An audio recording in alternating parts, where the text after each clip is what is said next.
মুসলমানের গুণ দেখিয়াও হিন্দু কাফের খ্রিস্টানরা মুসলমান হয়ে যায়। মাসালাটা যে বলতেছিলাম যে আমরা মসজিদের মধ্যে আসলে অনেক সময় ঘুম আসে, এজন্য উজু নষ্ট হয়ে যাওয়ার কারণ হইল 7টা। উজু নষ্ট হয়ে যাওয়ার কারণ কয়টা? 7টা। তো এই 7টার মধ্যে একটা হইল চিত বা কাত হয়ে হেলান দিয়ে ঘুম যাওয়া। চিত বা কাত হয়ে হেলান দিয়ে ঘুম যাওয়া। যেমন আমি এখানে বসে রইলি, এখানে হেলান দিয়া বসছি, ঘুমাইছে বসে, উঁচু ভেঙে গেছে। যদি কাইতুয়া শুয়ে থাকি, ঘুম আইসা গেছে, একটু তন্দ্রা আইসা গেল, আমার উজু ভেঙে গেছে। আর মসজিদে বসার সময় বসা অবস্থায় যদি আমার হাত যদি শরীরের মধ্যে না থাকে, পাকার মধ্যে যদি থাকে, মসজিদের টাইসের মধ্যে, শরীর ছাড়া যে কোনো জায়গায় দইরা যদি আমার শরীরের মধ্যে তন্দ্রা আইসা যায়, তাহলে আমার উজু ভেঙে যায়। মশালাটা বুঝছেন? যদি হাঁটুর মধ্যে হাত রাইখা যদি আমি ঘুমাই, তাহলে উজু ভাঙবে না। শরীরের যে কোনো জায়গায় হাত রাইখা যদি আমি ঘুমাই, তাহলে আমার উজু ভাঙবে না। যদি আমি শরীর ছাড়া কোনো জায়গায় রাইখা যদি জমিনের মধ্যে রাইখা যদি আমার তন্দ্রা আইসা যায়, তাহলে আমার ঘুম ভাঙে যাইব, না উজু ভাঙে যাইব। কি ভাঙে যাইব? উজু ভাঙে যাইব। এই জন্য আমরা যখন মসজিদে যতক্ষণ থাকবো ততক্ষণ যদিও চৌকের মধ্যে ঘুম আইসা যায়, তাহলে নিজের শরীরের মধ্যে হাত রাইখা চোখ বন্ধ করে রাখব। আর ঘুম আসবে কেন? যতক্ষণ পর্যন্ত আলোচনা চলবে ততক্ষণ পর্যন্ত আমরা খুব ধ্যান খেয়াল সহকারে আলোচনাগুলো আমরা শোনার চেষ্টা করব। মাসআলাটা হইল যে আমাদের হাত যদি জমিনের মধ্যে থাকে আর যদি তন্দ্রা আইসা যায়, তাহলে আমার উজু ভেঙে যায়। তো উজু ভেঙে গেলে নামাজ হবে না, এইদিকে আমাদের খেয়াল রাখতে হবে। তো বলতেছিলাম যে হজ্জের মৌসুম চলতেছে, আল্লাহ তাআলা তার বন্ধুদেরকে ডাকতেছে। আল্লাহ তাআলা তার বন্ধুদেরকে ডাকে যে আসো, আমার ঘরে আসো, আমার বাড়িতে আসো, আমি তোমাদেরকে মেহমানদারি করাইব। এক বন্ধু আরেক বন্ধুর বাড়িতে গেলে বন্ধু বন্ধুকে মেহমানদারি করায় তার সামর্থ্য অনুযায়ী। আর আমি আমার বন্ধুকে, আমি মালিক হই, আমার বন্ধুকে আমি মেহমানদারি করাইব। আমি মালিক যত বড়, আমার মেহমানদারিও তত বড়। সুবহানাল্লাহ। যে তত বড় মেহমানদারি কি? যে আল্লাহ তাআলা ওই বান্দার পিছলি জিন্দিগির সমস্ত গুনাহ আল্লাহ তাআলা মাফ করিয়া দিবেন। যে হজের মাধ্যমে আল্লাহ তাআলা বান্দাকে গুনাহ মাফ করিয়া দেন। হজের মাধ্যমে আল্লাহ তাআলা বান্দার সমস্ত গুনাহকে আল্লাহ তাআলা মিটাইয়া দেন। এজন্য আল্লাহ তাআলা বারবার বান্দাদেরকে ডাকতে থাকে, ইয়া আইয়াতুহান নাফসুল মুতমাইন্না ইরজিই ইলা রাব্বিকি রাদিয়াতাম মারদিয়্যা ফাদখুলি ফি ইবাদি ওয়াদখুলি জান্নাতি।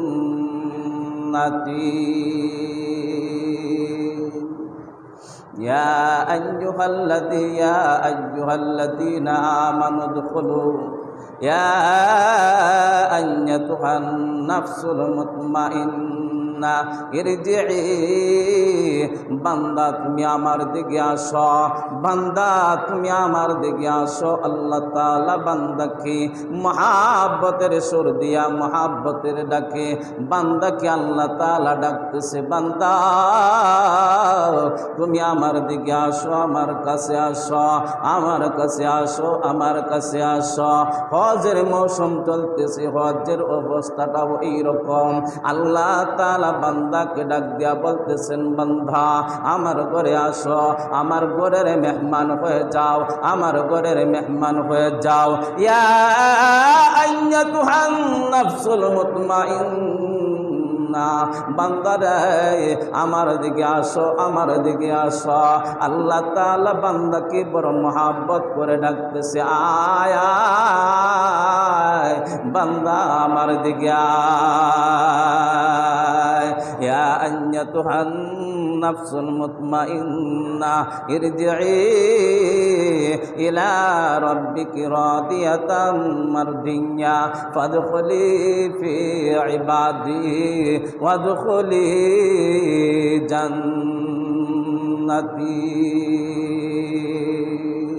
আমার দিকে আসলেই তোমাকে আমি আল্লাহ তাআলা মাফ করিয়ে দিব।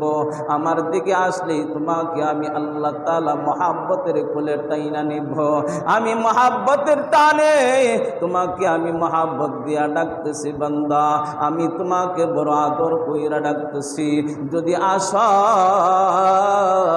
ফাদখুলি ফি ইবাদি ওয়াদখুলি জান্নাতি, তোমাকে আমি আল্লাহ তাআলা জান্নাতের মেহমান বানাইয়া নিব। সুবহানাল্লাহ। আমার দিকে যদি তুমি আসো বান্দারে, আমার ডাকে যদি তুমি সাড়া দাও, আমার দিকে যদি তুমি আসো, ফাদখুলি ফি ইবাদি ওয়াদখুলি জান্নাতি, তুমি জান্নাতের মালিক হয়ে যাইবা, তুমি জান্নাতুল ফেরদাউসের মালিক হয়ে যাইবা। বান্দারে, তুমি যদি জান্নাতের মালিক হইতে পারো, তোমার এর চাইতে বড় চাওয়া আর কি হইতে পারে? জান্নাতের মালিক হইলা, তুমি সব হয়ে গেলা। এই জন্য আল্লাহ তাআলা বলেন, ওয়ালিল্লাহি আলান নাসি হিজ্জুল বাইতি মান ইসতাতা ইলাইহি সাবিলা, ওয়ালিল্লাহি আলান নাসি হিজ্জুল বাইতি মান ইসতাতা ইলাইহি সাবিলা। আল্লাহ তাআলা বান্দাদেরকে ডাক দেয়া বলতেছেন, বান্দারা, আমি তোমাদেরকে, তোমাদের মধ্যে যাদেরকে আমি আল্লাহ তাআলা সম্পদ দিয়েছি, হজ করার মতন সম্পদ দিয়েছি তোমাদেরকে, তোমাদের সম্পদের উপরে যাদেরকে আমি আল্লাহ তাআলা ফরজ করে দিয়েছি হজ করার জন্য, যাকে এমন সম্পদ আমি আল্লাহ তাআলা দিয়েছি, যে সম্পদ দিয়া তোমার উপরে হজ করা ফরজ হয়ে গেছে, এই সম্পদ ওলা বান্দা এবং বান্দীদেরকে আল্লাহ তাআলা ডাক দেয়া বলতেছেন, ওয়ালিল্লাহি আলান নাসি হিজ্জুল বাইতি মান ইসতাতা ইলাইহি সাবিলা।